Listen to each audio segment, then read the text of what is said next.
आशा करता हूं आप सब बहुत अच्छे होंगे। मेरा नाम है सिद्धांत अग्निहोत्री, स्टडी ग्लोस पे आपका बहुत बहुत स्वागत है।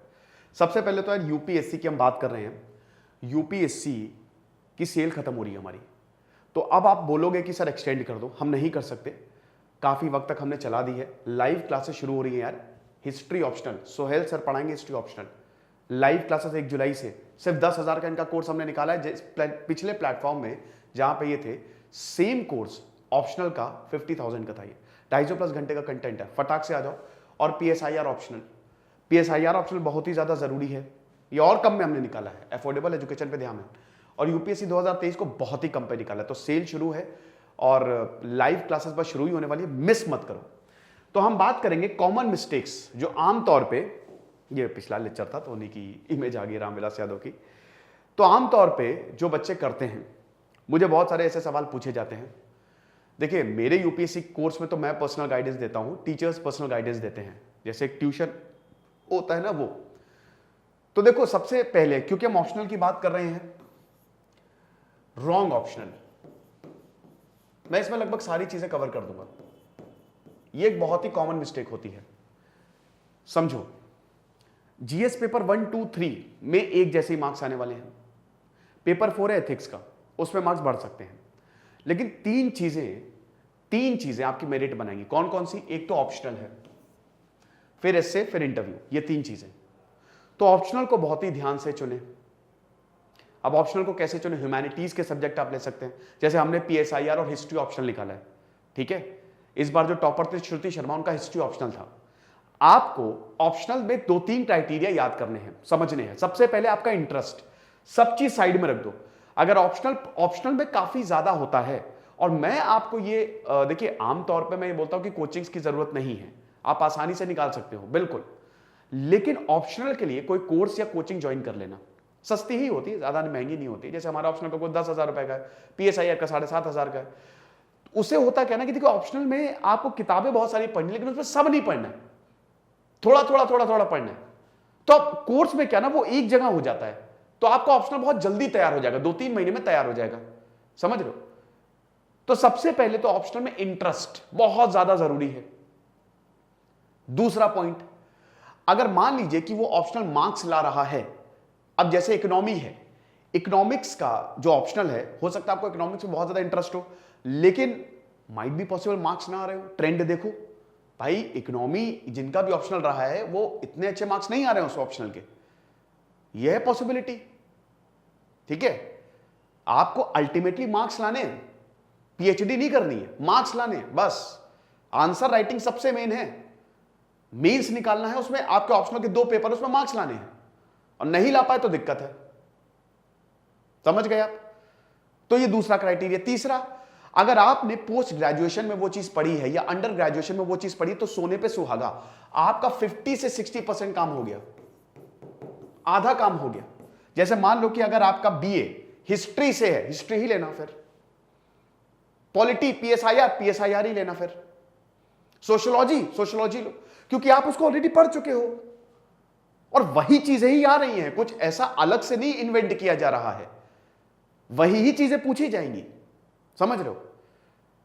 साइंस की बात करते हैं, सर साइंस ऑप्शनल है। साइंस ऑप्शनल देखो तभी लो जब आप एक्स्ट्रा ऑर्डिनरी हो साइंस में, क्योंकि मैथ्स में क्या ना, या तो मैथ्स या फिजिक्स या केमिस्ट्री, उसमें या तो सवाल आएगा या नहीं आएगा, बीच का कुछ नहीं होता। या तो फुल मार्क्स या 0 मार्क्स, 0 या हीरो। तो अगर साइंस में बहुत अच्छे हो और अगर आपके क्वेश्चन सॉल्व हो रहे हैं, तभी आप उस पर जाना।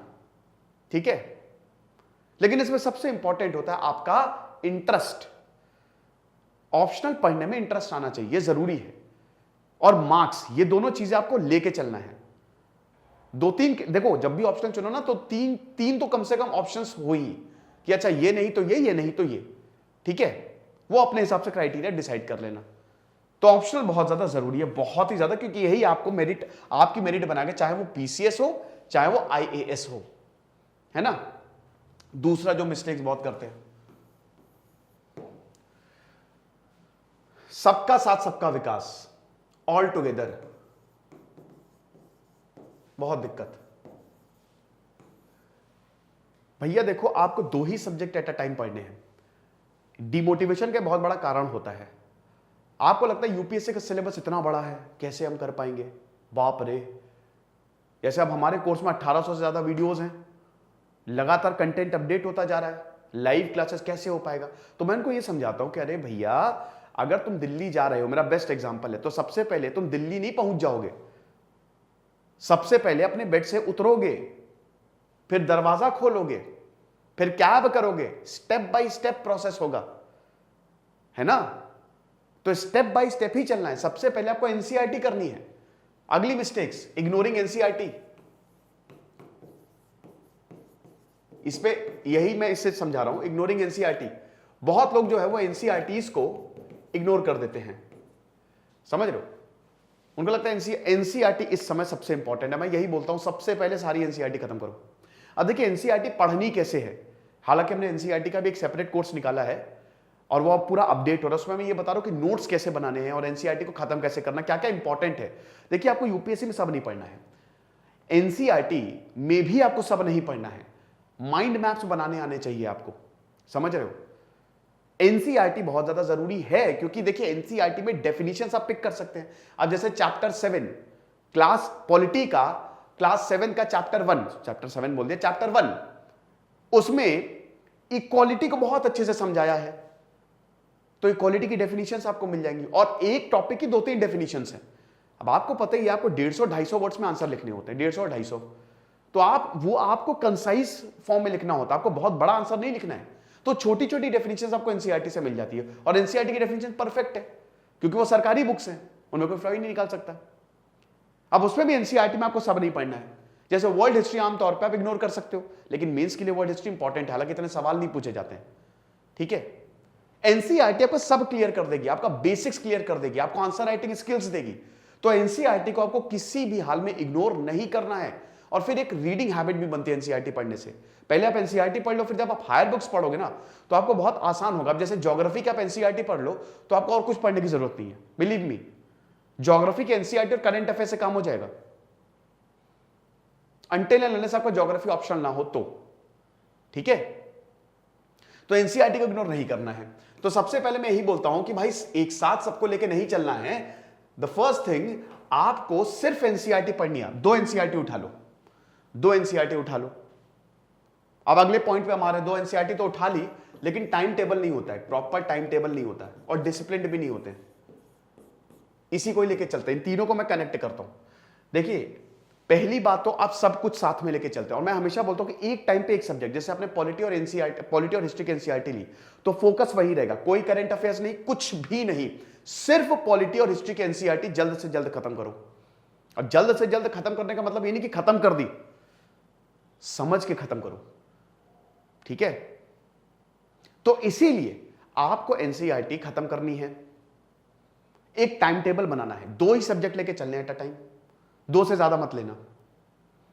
हिस्ट्री और पॉलिटी का लिया मान लीजिए आपने, तो आप 7 घंटा पढ़ रहे हो, 7 घंटा, 6 से 7 घंटा अगर आप दे रहे हो, तो आधा आधा टाइम बात लो, 3.5 घंटा हम पढ़ेंगे पॉलिटी, 3.5 घंटा हिस्ट्री, समझ रहे हो? और आराम से, ध्यान से, एकदम फोकस होकर पढ़ाई करो। फिर उसके बाद अगली एनसी ज्योग्राफी और इकोनॉमिक्स की ले लो, वो उसको खत्म करो। इकोनॉमिक की तो वैसे भी 9 से शुरू है, 9, 10, 11, 12, टोटल 33 ही चैप्टर्स है, और उसमें भी 12th की एनसीईआरटी पढ़नी नहीं है, वो बहुत ज्यादा डेटा वाली है, उसको हटा ही देना है, खाली उसके कंसेप्ट लेने हैं। ज्योग्राफी की एनसीईआरटी इंपॉर्टेंट है, ज्योग्राफी की एनसीईआरटी थोड़ी टफ है, लेकिन ज्योग्राफी की एनसीईआरटी, असली एनसीईआरटी 9 से अगेन शुरू होती है, 6 to 8 तक तो ऐसे ही है। तो फटाफट 1 महीने के अंदर अंदर आपकी 1 महीने तक आपकी सारी एनसीईआरटी खत्म हो जाएंगी, अगर आप इतना 7 घंटा टाइम दे रहे हो तो, ठीक है? देन उसके बाद अगला वही टाइम टेबल की मैंने बात की, तो टाइम टेबल देखिए, आपको 16 घंटे भी नहीं पढ़ना, 17 घंटे भी नहीं पढ़ना, ये नहीं पढ़ सकते।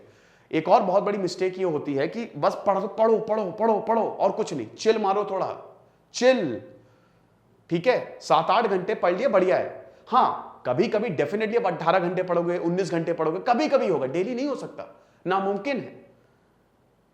अगर आपने 7 से 9 घंटे के बीच डेडिकेटेड दे दिए, तो आपका 8 से 9 महीने में सिलेबस कंप्लीट हो जाएगा, 1 साल आपको लगेगा। आपको स्टैटिक कवर करना है, समझ रहे हो? स्टैटिक कवर करना है, इंपॉर्टेंट है। स्टैटिक कवर कर लिया तो करंट फिर उसके बाद अपने आप कवर हो जाता है, क्योंकि वो तो जैसे मान लीजिए राइट टू इक्वालिटी है, अब आपने फंडामेंटल राइट्स ऑलरेडी पढ़ रखे, अब राइट टू इक्वालिटी से कोई भी करंट अफेयर्स आएगा, आप सीधा कनेक्ट कर लोगे, अरे ये तो पता है मुझे, संत तुकाराम के बारे में अभी आया था बहुत ज्यादा, मोदी जी गए हैं वहां पे। बुद्धिज्म के बारे में आया था, बुद्धा स्टैचू डिस्कवर हुआ। तो आपने बुद्धिज्म पढ़ रखा, आपने भक्ति मूवमेंट पढ़ रखा, फटाक से कर लोगे। इसीलिए स्टैटिक को कंप्लीट करना बहुत ज्यादा जरूरी है। हमारा यही ही है, हमारा यही मॉडल है। हम ऐसे ही अपनी जो हम कोर्स दे रहे हैं ना, हम ऐसे ही कंप्लीट कराने कोर्स। आपको पता है लाइव क्लासेस में इतनी ज्यादा प्रैक्टिस करवा रहे हैं, इतनी ज्यादा प्रैक्टिस करवा रहे हैं कि क्या बताएं। और रिकॉर्डेड कोर्स है, उससे आप टॉपिक है पढ़ के आओ, फिर लाइव क्लासेस में हम आपको बताएंगे आंसर कैसे लिखना है। इतनी प्रैक्टिस करवा रहे हैं। तो ये बहुत ज्यादा जरूरी है टाइम टेबल बनाना। और अच्छा, अब रिवीजन, ठीक है, रिवीजन बहुत ज्यादा जरूरी है। रिवीजन लोग नहीं करते हैं। आप समझ गए ना, एक टाइम पे आप 2 ही सब्जेक्ट लेके चलो, स्टेप बाय स्टेप चलो, चीजें कंप्लीट हो जाएंगी। भागो नहीं। जब भी आप परेशान हो कि अरे ये भी छूट रहा है, वो भी छूट रहा है, तो ये समझो वो कवर कर लूंगा मैं। आपके पास वक्त है, ये भी छूट रहा है, वो भी छूट रहा है, बट ये क्यों नहीं देख रहे हो कि आपके पास अभी वक्त है। 1 महीना बहुत होता है, हर दिन में 24 घंटे होते हैं, तो परेशान होने की बात नहीं है। और जैसा कि मैंने बात, एकदम हर वक्त पढ़ोगे तो डिमोटिवेट हो जाओगे। शाम को थोड़ा सा अपने लिए टाइम निकालो, थोड़ा सा घूम लो, थोड़ा सा फ्रेश हो लो, ठीक है। अपने ऊपर थोड़ा कंट्रोल रखना है। सोशल मीडिया से दूर रहो, बाबाओं से दूर रहो जो कहेंगे अरे मेरा नहीं निकला, मैं 10-10 साल से तैयारी कर रहा हूं। उन सबसे बिल्कुल दूर रहना है, एकदम उनसे बात नहीं करनी है। कुछ लोग थोड़ा हाँकते ज्यादा हैं, ठीक है, तो इसीलिए एकदम दूर हो जाओ। और ये सब एग्जाम के लिए रिवीजन बहुत ज्यादा जरूरी है। देखो रिवीजन क्या है ना कि अगर आप रिवाइज नहीं करोगे तो मुश्किल है। वैसे भी यूपीएससी का इतना बड़ा सिलेबस है, आप पूरा एग्जाम अपने कॉमन सेंस पे देते हो। भाई देखो यूपीएससी का पेपर क्या है, मेंस में जीएस पेपर 1 3 घंटा सुबह, जीएस पेपर 2 3 घंटा शाम, फिर अगले दिन जीएस पेपर 3, जीएस पेपर 4। आपके 2 दिन में 4 पेपर होते हैं। विश्वास मानो, जब दूसरा पेपर होता है ना, जब शाम को जाओगे ना, आपके हाथ ऐसे कांपने लगेंगे। वाइब्रेशन मोड पे सबके साथ होता है। मेंटली एग्जॉस्ट हो जाते हो, मेंटली। उसको कैसे दूर करना वो अभी मैं आपको बताऊंगा। पहले रिवीजन, रिवीजन बहुत जरूरी है। अब रिवीजन कैसे करना है, देखो डेली रिवीजन करो, सबसे बेस्ट टेक्निक। वीकली रिवीजन और मंथली रिवीजन। डेली रिवीजन का मतलब क्या है, आपने जो भी पढ़ा आपने, जैसे मान लो कि आपने 6 घंटा पढ़ा, रात में 8 बजे या 9 बजे जब खाना ना खा लो, सब बढ़िया, 15 मिनट दे दो बस। 15 मिनट आपने अपने नोट्स बनाए होंगे, डेली कर लिया। ऐसे मंडे ट्यूसडे वेंसडे। और आपको पता है जब भी आप रिवाइज करते हो ना, आपको पिछला वाला भी रिवाइज हो जाता है ना। तो मंडे आपने रिवाइज किया, ट्यूसडे को रिवाइज किया, पिछला वाला हो गया, मंडे वाला भी हो गया, वेंसडे को रिवाइज किया, मंडे ट्यूसडे वाला भी हो गया, है ना। फिर वीकली, जो आप डेली पढ़ रहे हो उसको संडे को 1 घंटा दे दो, वीकली रिवीजन कर लो। देन मंथली, जो आप डेली वीकली कर रहे हो उसको मंथ के एंड में एक बार रिवाइज कर लो। तुम्हारा डेली भी रिवीजन चल रहा है, वीकली भी चल रहा है, मंथली भी चल रहा है। कोई चीज भूलोगे? नहीं भूलोगे। यूपीएससी में आप 40 से 50% तक ही याद कर पाओगे। बहुत बड़ा सिलेबस है ना, परेशान मत हो। जितने भी टॉपर्स होते हैं ना, वो कुछ भी बोल रहे हैं, लेकिन सच्चाई यही है कि आखिरी में याद कम ही रहता है, 40 से 50%। इसीलिए तो कट ऑफ इतना कम जा रहा है, 87 मार्क्स कट ऑफ गया है, ठीक है। टफ है पेपर, तो परेशान मत हो। डेली, वीकली, मंथली, ये रिवीजन। देन उसके बाद नोट्स बहुत ही ज्यादा जरूरी है। नोट्स बनाने जरूरी है। नोट्स बनाओ, और वो कागज वाले बनाओ, कागज वाले, वो जो ना आते हैं ना पंचिंग पेपर्स, या वो A4 साइज के पेपर ले आओ। कॉपी में मत बनाना। उसका रीजन है, जैसे मान लो कि, तो अब जैसे मैंने यही चैप्टर 1 है, चैप्टर 1 क्लास 7th, या एक काम करो, मैं क्लास 6 का चलो एग्जांपल देता हूं। क्लास 6 में चैप्टर 7 और 8 तुमने पढ़ा, पंचायती राज और म्युनिसिपैलिटी, एनसीईआरटी का। इसके तुमने नोट्स बना लिए कॉपी पे। अब इसके बाद तुम एम लक्ष्मीकांत में पढ़ोगे, ठीक है। तो अब चैप्टर 6 के बाद 7 8 9 10 11 12 तुम्हारी कॉपी भर गई, या हो सकता है तुम लास्ट पेज पे आ गए, फिर तुमने एम लक्ष्मीकांत पढ़ना शुरू की। तो अब इसके बारे में तुम एम लक्ष्मीकांत में पढ़ोगे, तो अब क्या होगा ना कि तुम इसके नोट्स को, एम लक्ष्मीकांत के नोट्स को बहुत लास्ट में लिखोगे। तो तुम क्या करोगे, बाद में बार बार पलटोगे पेज को, यहां मैंने क्या लिखा था, वहां मैंने। अब A4 साइज में क्या होता है, तुमने पेजेस में लिखा, दोबारा वो टॉपिक आया, तुमने वही पेजेस उस टॉपिक के नीचे लगा दिए जिसके तुमने पहले नोट्स बनाए थे। जैसे तुमने ये इसके क्लास 6 के नोट्स बनाए, पंचायती राज म्युनिसिपैलिटी, फिर म्युनिसिपैलिटी पंचायती राज का टॉपिक है, कुछ करंट अफेयर्स है, तो उस पेज को लिख के उसी के ही नीचे लगा दिए तुमने। नोट्स इसीलिए बहुत इंपॉर्टेंट, और ये A4 साइज में बनाओ। और नोट्स कैसे बनाने चाहिए, short and crisp, mind maps बनाओ। अब जैसे मान लो कि फंडामेंटल राइट्स आपने लिखा, ठीक है, यहां पे 6 फंडामेंटल राइट्स आपने लिख दिए। अब उसकी छोटी छोटी डेफिनेशन इनके सामने लिख दो। कोई करंट अफेयर्स आ रहा है तो यहां पे लिख दो, पेजेस बना बना के, ठीक है। दूसरा होता है बुलेट पॉइंट्स में लिख दो शॉर्ट शॉर्ट। एक टॉपिक लेकर, जैसे मान लो कि अब जैसे चैप्टर 7 का ही है, अभी मैं इसको एनसीईआरटी में आज मतलब आज 1 बजे क्लास होगी, ठीक है, तो आप अवेल कर सकते हो अगर आप चाहो तो अब इक्वालिटी है, ठीक है। अब इसमें ये इंडियन कॉन्स्टिट्यूशन आ गया, ठीक है, फिर इंडियन कॉन्स्टिट्यूशन में फंडामेंटल राइट्स आ गया, then article 14 equality before law and equal protection of law, उसकी डेफिनेशन। इस तरीके से छोटे छोटे बुलेट पॉइंट्स में लिख दो, नहीं तो फ्लो चार्ट बना लो, फ्लो चार्ट से भी हो जाएगा। वो आपके ऊपर डिपेंड करता है कि आपको क्या सूट करता है। नोट्स आपको सबसे पहले तो आंसर राइटिंग प्रैक्टिस कराता है, आपको पता है ना आंसर राइटिंग प्रैक्टिस कैसे कराता है। आप इतनी बड़ी किताब को 3-4 पेज में कंसाइज कर रहे हो। दूसरा, एंड में काम आएगा ये। तीसरा, आपको भूलने नहीं देगा ये, रिवीजन में काम आएगा ये, फटाक से नोट्स खोले। चौथा, आप पढ़ रहे हो लिख रहे हो, पढ़ रहे हो लिख रहे हो, और कोई चीज अगर आप समझो, जब आप लिखते हो ना, इसका मतलब आपका पूरा फोकस है। आपने आपके देखिए आपने इंफॉर्मेशन ली, प्रोसेस होकर सबकॉन्शियस माइंड में चली गई, और वो हैंड के थ्रू आपकी कॉपी में आई है। तो इसका मतलब जो कोऑर्डिनेशन इतना बढ़िया बनता, भूलते नहीं हो कुछ भी, ठीक है। लिखने से आपको याद रहता कि अरे ये तो मैंने ही लिखा हुआ है ना। तो इसीलिए it is very important notes banana, notes बनाओ जरूर, ठीक है। फिर उसके बाद बहुत ज्यादा न्यूज़पेपर पढ़ना, यह भी एक दिक्कत का कारण है। जैसे हम अपने कोर्स में मंथली करंट अफेयर्स अपडेट करते हैं, भाई आप न्यूज़पेपर पढ़ो, लेकिन बहुत ज्यादा उसमें टाइम देने की जरूरत नहीं है। मैं आपको रिकमेंड करूंगा, आप कोई मैगजीन पकड़ लो या आप वेबसाइट पकड़ लो। आज के बहुत बढ़िया बढ़िया वेबसाइट है। जब आपको पका पकाया खाना मिल रहा है तो आपको क्या जरूरत है न्यूज़पेपर में इतना ज्यादा फिर उसमें नोट्स बनाने की, उसकी नीड ही नहीं है। अल्टीमेटली आपको इस एग्जाम को निकालना है, बस न्यूज़पेपर आप पढ़ते रहो एग्जाम निकाल के, कोई दिक्कत नहीं है। जब आपको चीजें कंसाइज फॉर्म में अवेलेबल है तो क्या दिक्कत है, आप वही लो ना। इसीलिए तो अब फ्री मटेरियल इतना ज्यादा है कि आज कोई भी तैयारी कर सकता है, कोई भी यूपीएससी की। आज कोई ये नहीं कह सकता कि मटेरियल का अभाव है, ये सबसे बेकार बात है। फिर उसके बाद एक हिंदी मीडियम का बहुत बड़ा मसला आता है। हालांकि हमारा कोर्स बाइलिंगुअल है, लेकिन देखो आप अगर बोल रहे हो कि पूरा हिंदी मीडियम होना चाहिए तो बहुत मुश्किल होगा आपको यूपीएससी निकालना, नहीं निकाल पाओगे, सी साइड में रह जाओगे। इंग्लिश आनी चाहिए, थोड़ी बहुत तो आनी चाहिए, कम से कम समझ तो लो ही। अगर बिल्कुल ही इंग्लिश नहीं आ रही है, एकदम ही प्योर हिंदी है, तो अब इंग्लिश पे थोड़ा काम करना शुरू कर दो, वरना बहुत ज्यादा दिक्कत होगी, ठीक है। ये चीज है। फिर उसके बाद सिलेबस को भी बहुत लोग नहीं समझ पाते हैं। सिलेबस पहले पढ़ना जरूरी है। देखिए यूपीएससी करने से पहले एक महीना जो है थोड़ा तैयारी पे ध्यान दो। तैयारी कैसे? मैदान में उतरने से पहले अपने हथियार जुटाओ, ट्रेनिंग लो, सिलेबस देखो, पहले टॉपर्स के इंटरव्यूज देखो, पैटर्न्स देखो क्या हुआ है, सवाल देखो। उसके बाद जब एकदम कॉन्फिडेंस आए तब जाओ, और डिमोटिवेट नहीं होना। देखिए demotivate is the part of the process. आप डिमोटिवेट हो गए ही हो गए, यूपीएससी इतना बड़ा है, डिमोटिवेशन इज नॉर्मल। लेकिन देखो उससे बाउंस बैक करना जरूरी है। जब डिमोटिवेट हो कुछ अच्छा रिवाइज कर लो, नोट्स देख लो अपने कितने बढ़िया तरीके से मैंने बनाए हैं, कोई अच्छा टॉपर का इंटरव्यू सुन लो, थोड़ा सा चिल आउट चिल कर लो। देखो वही कह रहे ना कि एकदम घुसे रहना पढ़ाई में, घुसे ही हुए हैं, कुछ भी नहीं कर रहे हैं, वो एक बहुत दिक्कत। चिल करो, वही कह रहे हैं, 7-8 घंटा पढ़ाई किया, फिर उसके बाद थोड़ा सा अपने लिए टाइम निकाल लिया, थोड़ा वेब सीरीज देख ली, है ना। लेकिन अब कंट्रोल्ड वे में, ऐसा नहीं कि उस फिर वेब सीरीज देख ली तो वही देखे ही जा रहे हैं, देखे ही जा रहे हैं। अपने ऊपर कंट्रोल रखना जरूरी है। खाना सही खाओ, खाना बहुत ज्यादा जरूरी है। छोटी छोटी चीजें हैं जो आपकी प्रिपरेशन में मदद करेगी। माइकल फेल्प्स के जो कोच थे, उन्होंने माइकल फेल्प्स को तैराकी नहीं सिखाई, उन्होंने जीवन में चेंजेस लाए उनके, कि क्या क्या करना है।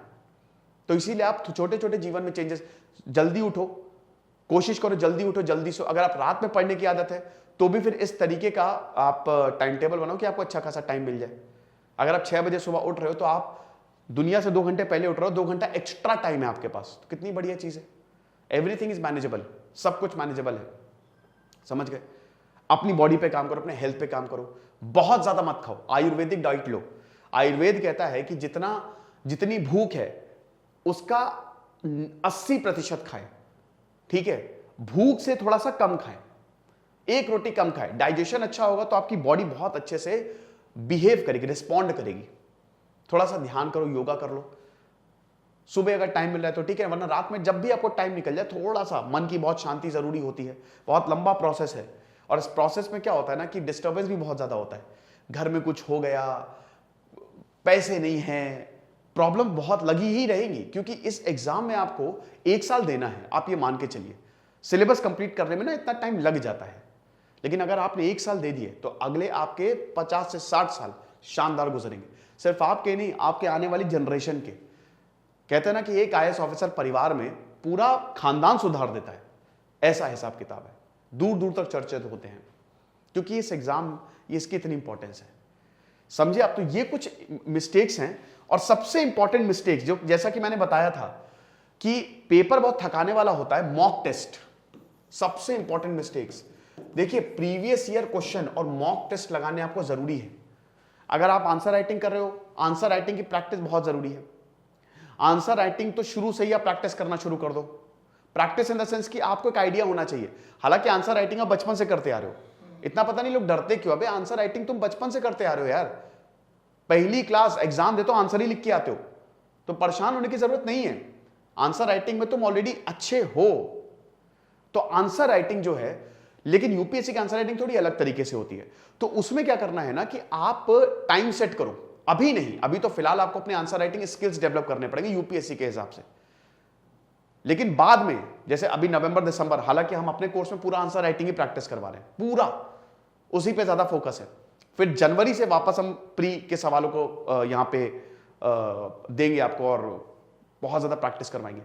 इस बार हमारी टेस्ट सीरीज से सीधा 31 सवाल है, सीधा 31 सवाल है, डायरेक्ट इनडायरेक्ट तो सब 1500 सवाल हमने दिए थे। तो वही मैं कह रहा था कि मॉक टेस्ट, अब जब आंसर राइटिंग जब आप लगा के जाओगे ना तो मजा आ जाएगी। प्रैक्टिस आप नवंबर दिसंबर से ही करना शुरू कर दो, लिखना शुरू कर दो प्रॉपर तरीके से, ठीक है। अब कोई चेक करने वाला भी हो, अब उसके लिए आप कोचिंग ज्वाइन कर सकते हो। जैसे हमारे तो टीचर्स ही चेक करते हैं, एक टेलीग्राम ग्रुप बना है, उस पर आंसर लिख के भेजा जाता है, टीचर्स ही चेक कर देते हैं क्या क्या उसमें क्या क्या इंप्रूवमेंट है, क्या नहीं करना है, क्या करना है। But mock test are very important. Without practice ना आपको कॉन्फिडेंस नहीं आएगा और आप कर नहीं पाओगे। अब लास्ट टाइम पे, जैसे जब आप फरवरी आएगा, ठीक है, तो आप जैसे पेपर होता है ना एग्जैक्ट, कि सुबह 3 घंटा शाम को 3 घंटा को, वैसे ही आंसर राइटिंग करनी है सब्जेक्ट की, सब्जेक्ट वाइज। ताकि क्या है ना कि एक आपका एग्जाम में जाने से पहले अगर आप प्रैक्टिस है ऑलरेडी, उस सिचुएशन में अगर आप हैबिचुअल हो, पहले से ही वो सिचुएशन को इमेजिन करके जा रहे हो और उस पर प्रैक्टिस करके जा रहे हो, तो एग्जाम हॉल में इतनी प्रॉब्लम नहीं होगी, क्योंकि आप ऑलरेडी वो कर चुके हो घर पे या जहां पे भी मॉक टेस्ट आपने दिया हुआ है। तो ये सारी चीजें हैं जो आपको करनी पड़ेगी। और जैसा कि मैंने बताया, हमारा कोर्स बहुत ही ज्यादा शानदार है, तो आप यूपीएससी के कोर्स को अवेल करिए। इस बार एग्जाम हम आपका निकलवाएंगे, ये हमारी गारंटी। अगर आप मेहनत करने को तैयार हो तो देखो, यूपीएससी की जो कोचिंग्स है ना, चाहे कोई भी हो, चाहे हमारी क्यों ना, हम आपकी हेल्प करेंगे, सारा मटेरियल आपको दे देंगे, लेकिन अल्टीमेटली पढ़ना आपको है। अगर आप ही सीरियस नहीं होंगे तो इस दुनिया की कोई कोचिंग नहीं निकलवा सकती आपका। तेज सिद्धांत अग्निहोत्री साइनिंग ऑफ।